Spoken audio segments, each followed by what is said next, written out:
2018 সালে আপনারা দেখেছেন 10ই এপ্রিল মতিয়া চৌধুরী শিক্ষার্থীদেরকে রাজাকারের বাচ্চা বলে ক্ষুব্ধ করেছিল সংসদে।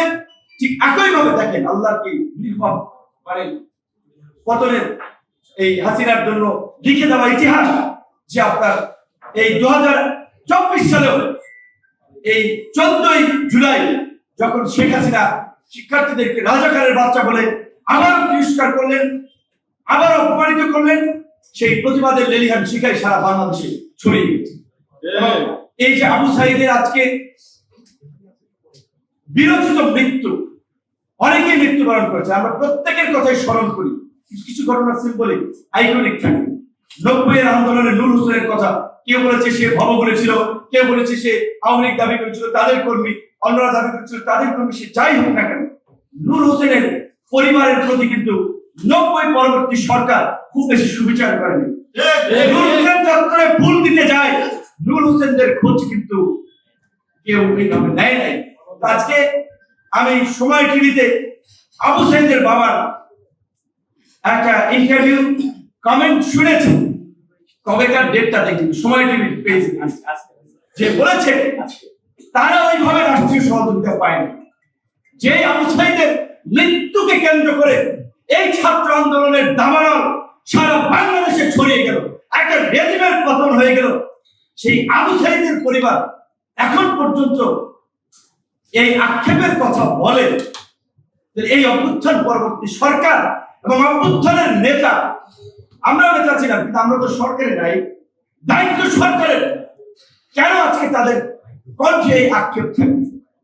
পরিষ্কার ভাবে বলছে আজকে মুক্তিযোদ্ধাদের বাংলাদেশে ভুয়া মুক্তিযোদ্ধা, মুক্তিযুদ্ধ করেন নাই তারা মুক্তিযোদ্ধা, ভুয়া ভাতা নেয়, সুযোগ সুবিধা নেয়। এটা আমাদের জন্য লজ্জাজনক। আজকে এই জুলাই যোদ্ধা নামে, জুলাইয়ের নামে আপনার জুলাইয়ের আন্দোলনে ছিল না, পত্রপত্রিকা তো দেখলাম এই আপনার ছিনতাই করতে গিয়ে মারা গেছে তার নাম এই তালিকা, কিংবা এই আন্দোলন সংগ্রামে ছিলেন না তার নাম এই তালিকা আছে। এই তালিকায় এই ভুলটা হলো।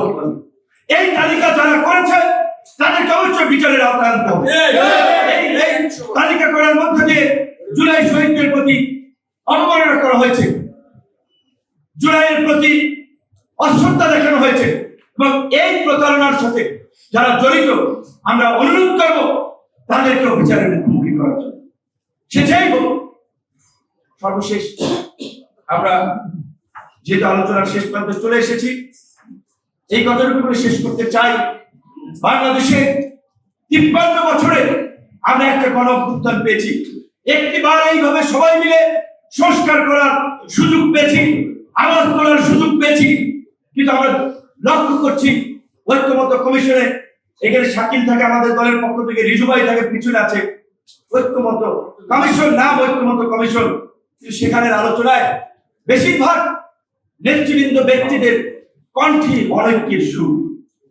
কারণ সবাই যার যার দলীয় পজিশন কি, দলের এজেন্ডা কি, সেইটা নিয়ে টেলিভিশন লাইভ করে ফেস দেখাতে কথা বলতে ব্যস্ত।